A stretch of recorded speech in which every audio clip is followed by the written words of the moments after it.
Hi, and welcome to the Lettuce with Aliyah. Thank you so much for tuning in today. Today, I'm talking about postseason blues. Sometimes we get that in the winter because it's cold, maybe we're feeling lonely, but this is very specific to the end of your season, maybe a big race, and that's what I'm talking about today. I'm going to kick things off with a quote. There are happy blues, sad blues, lonesome blues, red hot blues, mad blues, and loving blues. Blues is a testimony to the fullness of life. That quote alludes to the fact that we have so many emotions, and just because there are blues, that doesn't mean it's a negative thing. And we tend to think that the blues are a bad time of a race season. It's like, ooh, I don't want to catch the blues. But they're really not something that's contagious. You tend to get them because it's something that you care about. And so what are postseason blues? It's a common feeling of sadness, loss, maybe low energy that can occur after a race season, or maybe even just a really big race.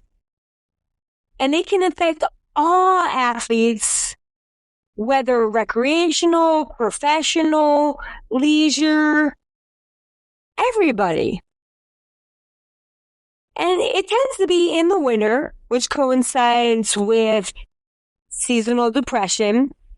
But it's a little bit different than that because it's not necessarily based on the weather and the temperature.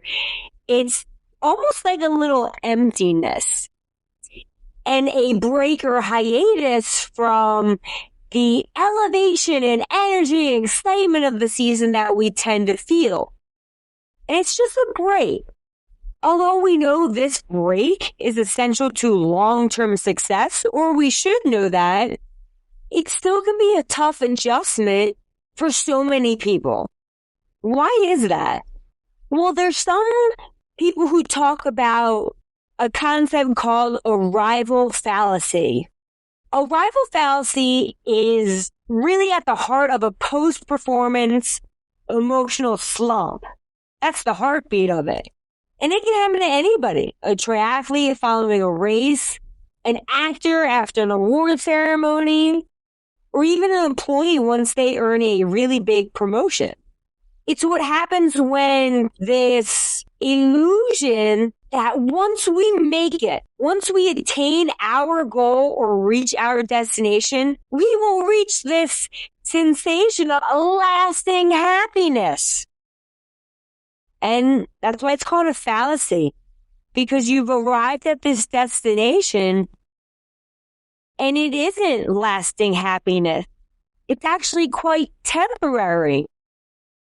I know from personal experiences being so enthralled in a race and I win and I'm happy for a moment, just a moment. And there's people in my life who are like, God, why can't you just be happy? It doesn't work that way. It's not like I'm not happy. I am. But then I quickly move on. Or this thing feels empty, even though the moment has finally arrived.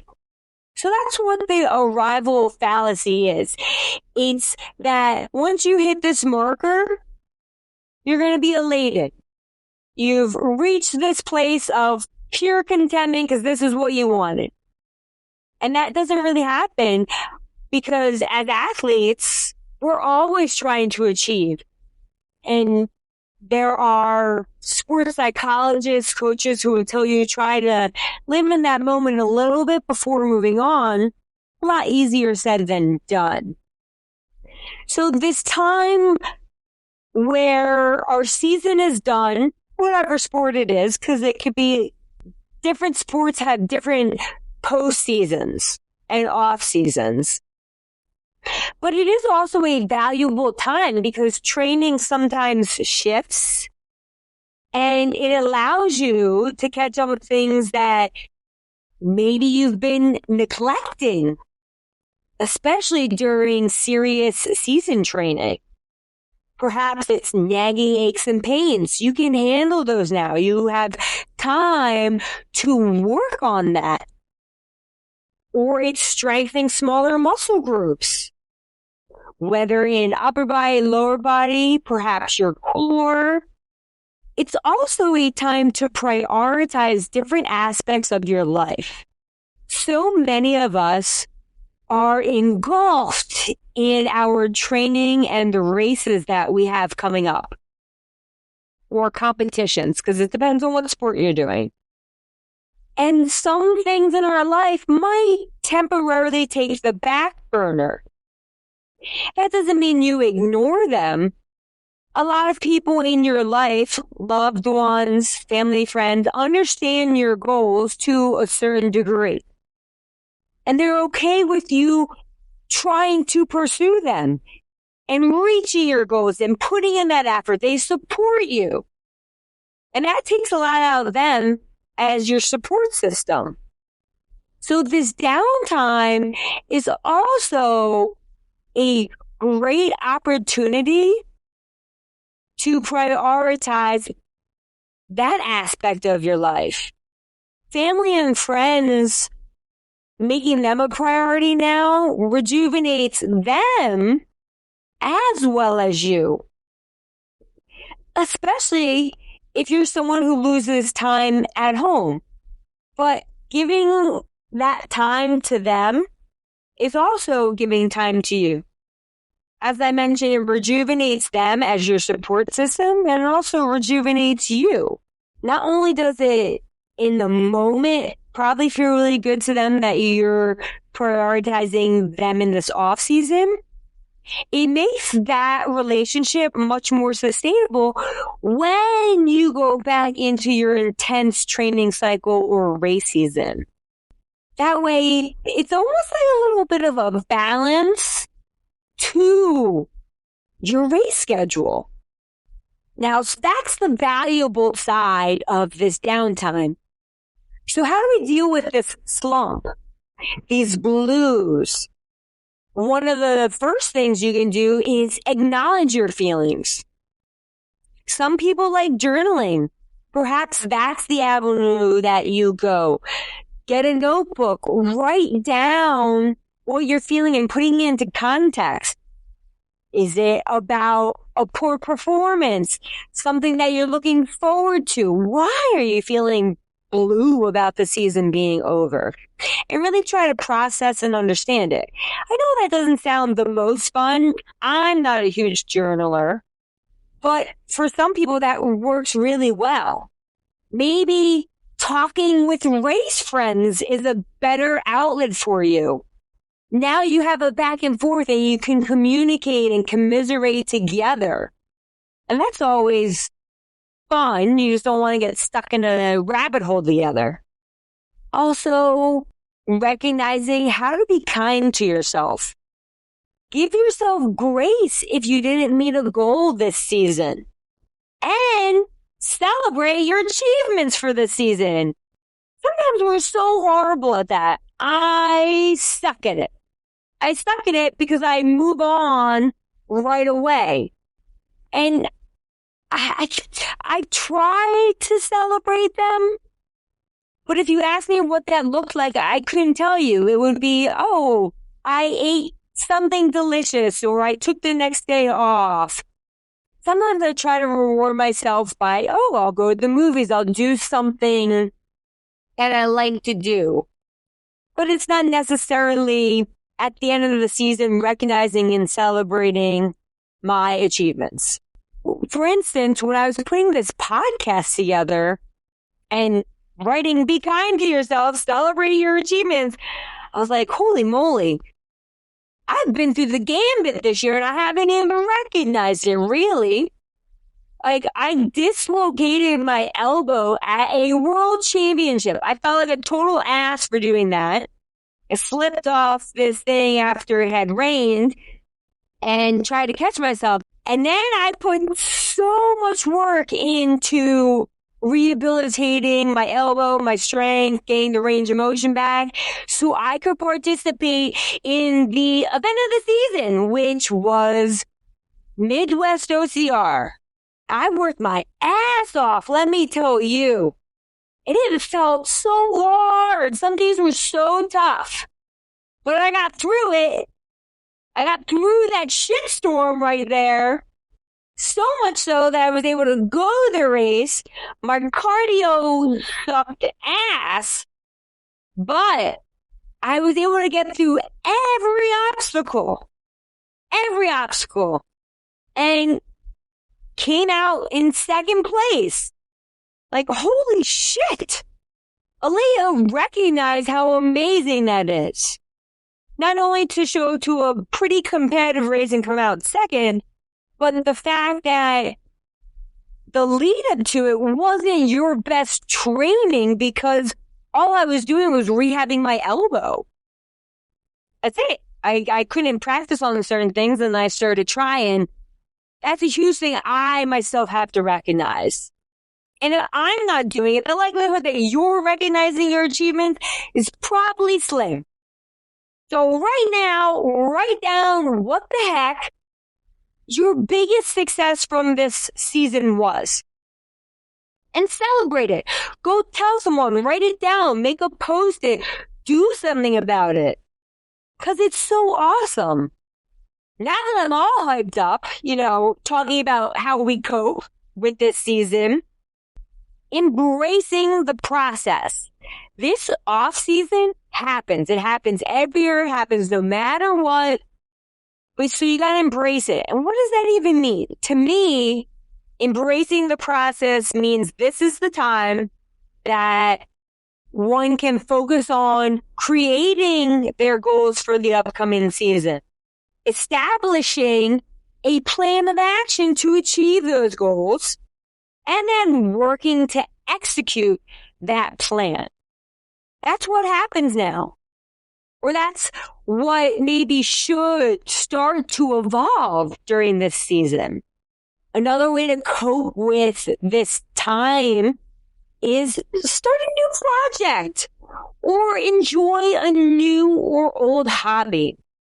Maybe there was something that you started that you didn't get to because race season picked up and you got busy and you got distracted. Go get back and restart that old project or look to complete a new one. Whether it's a puzzle, knitting a sweater, find enjoyment in something else you like doing or something new. Try something new. In the off season, previously, I've done different classes because I like it. It gets me out and doing different things. I've done pole classes. I've done a silk class, a lyra hoop class, a kickboxing. I try to shake it up because it's fun. And anything active really gets me excited. So trying new things, one, will help me in my training because it just expands my toolbox and my skill level. And it's fun. You meet new people, learn new skills. Doing the same thing day in, day out sometimes is boring to me. So the opportunity to learn something new that's challenging, the moves that I learned on the lyra hoop were really exciting because they were a little challenging. How could I do them? How could I figure them out and put them into a little sequence that we learned? That was so fun. On top of trying a new hobby or rekindling a fire for an old hobby, keep up the routine. Just because the season ended doesn't mean you just throw it to the wind. I get that there's holidays and stuff like that. And, maybe you're not being as hardcore, but continue your exercise. It's not only going to help your blues and your stress, but it's also going to help prevent you from taking multiple steps backwards. Keeping the routine makes you feel like you're moving forward and achieving something, bringing you closer and closer to that next event. Which brings me to the next coping strategy is sign up for another damn race. It might be 4 months from now, but you know what? It's gonna be so exciting and give you a focus. Like, I've looked up, I have my little post-it of the races that I want to do. There's probably more than what's on this post-it because I keep finding some that I don't add to the list but sign up for, you know? Having something on the calendar, it gives you something to look forward to and to work towards. And it helps you through this blue season, this slump that you're probably feeling. And that's what I'd like you to take away from this episode is that this blues season, that slump you might feel after a big race or during the off season, it's natural. It's okay. You're going to get through it. Try some of these tips to help keep you moving in that forward direction. And that brings me back to the quote that I started with, that there are happy blues, sad blues, lonesome blues, red hot blues, bad blues, and loving blues. Blues is a testimony to the fullness of life. There's so much character development that happens in this phase that it's just as important as all those exciting highlights we live and feel during the race season. Trust me, you've gone through it many times before. You're going to come out on the other side. Thank you so much for tuning into the Flex with Aliyah. Please like, subscribe, share, comment, you name it. And most importantly, stay flexing.